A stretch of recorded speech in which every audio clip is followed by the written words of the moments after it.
Hi friends, मी आज तुम्हाला सगळ्यांना काळ्या वाटाण्याची उसळ कशी बनवायची ऑथेंटिक पद्धतीने ती दाखवत आहे.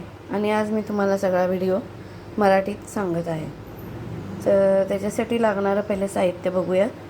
100 ग्रॅम काळ्या वाटाणे मी ओव्हरनाईट सोक केलेले आणि ते बघा असे झालेले आहेत काळे वाटाणे 100 ग्रॅम.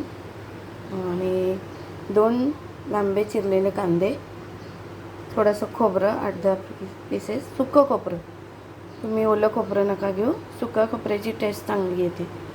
3-4 तुकडे मोठे मोठे आल्याचे, लसणाच्या 10 पाकळ्या, 1 चिरलेलं टोमॅटो, 1 मिरची आणि थोडीशी कोथिंबीर. हे सध्या याचं सगळ्याचं आपण तळून मिश्रण वाटण बनवूया. तर बघा फ्रेंड्स, मी कसं आता वाटण बनवते ते. कढईत थोडंसं तेल टाकायचं. ही माझी कढई, 2 चमचे मी कढईमध्ये तेल टाकलेल्याने तेल गरम होत आहे. तर आपण बघू शकता. तेल गरम झाल्यावर आपण पहिले त्याच्यामध्ये सुकं खोबरं टाकूया आणि ते चांगलं तळून घेऊया, भाजून घेऊया. कारण की सुक्या खोबऱ्याला भाजायला थोडा जास्त वेळ लागतो. तर बघू शकता तुम्ही.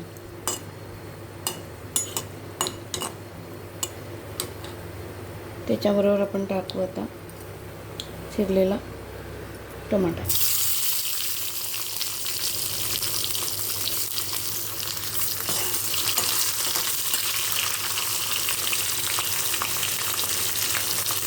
त्यानंतर चिरलेला लांबा कांदा. 2 मीडियम साईजचे कांदे घेतलेले आहेत मी. तर आपण बघू शकतो कसे कांदे. गॅसची फ्लेम स्लो करा. कांद्याबरोबर टाकूया आल्याचे तुकडे. हे सगळं मोठे मोठे का चिरलेत, कारण त्याचा आपल्याला फाईन पेस्ट बनवायची आहे, चांगला मिक्सर बनवायचा आहे. स्लो गॅसवर होऊन जाऊ दे. त्याच्याबरोबर टाकायचे लसणाच्या पाकळ्या.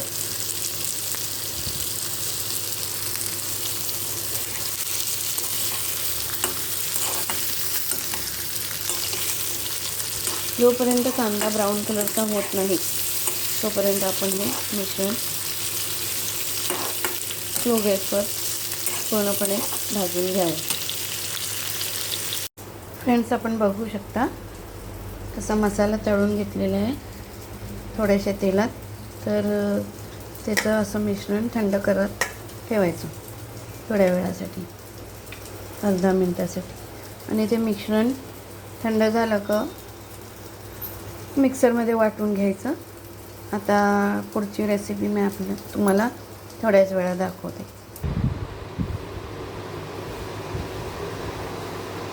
मित्रांनो, मग आपण काळे वाटाणे कसे बनवतात त्याची रेसिपी बघूया.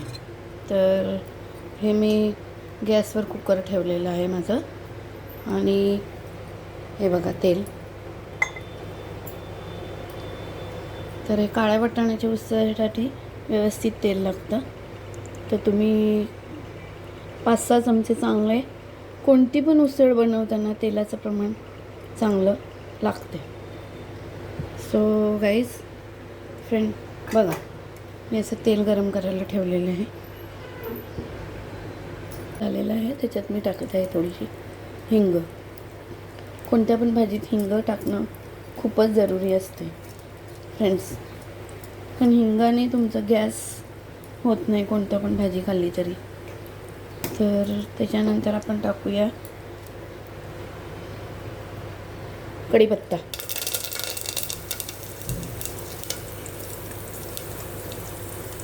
कढीपत्त्याबरोबर थोडासा दालचिनीचा तुकडा, बघू शकता तुम्ही. थोडंसं जिरं,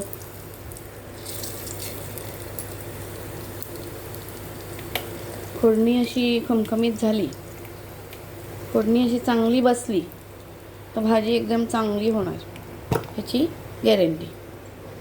त्याच्याबरोबरच टाकायचा हा सगळा आपण वाटलेला मसाला.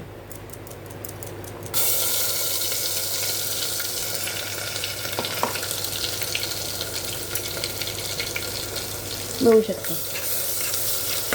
त्याचं तेल सुटेपर्यंत चांगला हा मसाला परतून घ्यायचा. गरम पाणी या मिक्सरच्या भांड्यातच टाकूया. बघू शकता.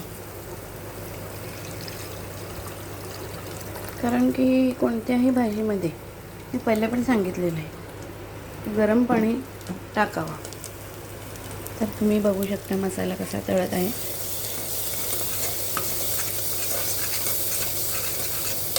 मसाल्याने तेल सोडलेलं आहे. त्याच वेळी आपण हे सगळे मसाले टाकणार आहोत. अर्धी चमची हळद, 1 चमचा गावाचा मसाला, 1 चमचा मीठ, अर्धा चमचा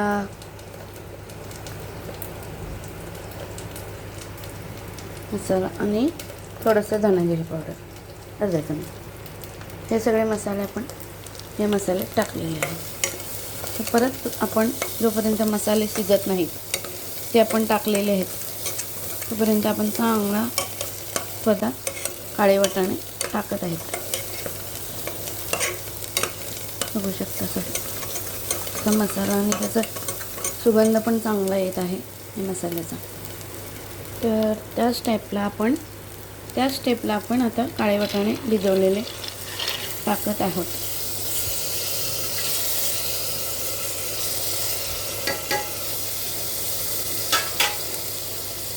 काळे वाटाणे पण चांगलं त्याच्यामध्ये परतून घ्यावे.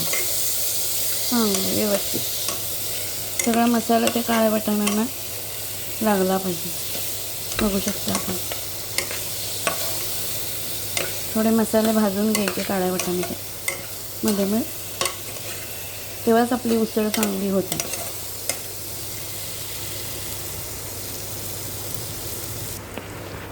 ह्या स्टेपला आता आपलं काळा वाटाणे बी तेल सोडत आहे. बघू शकता आपण, हो ना.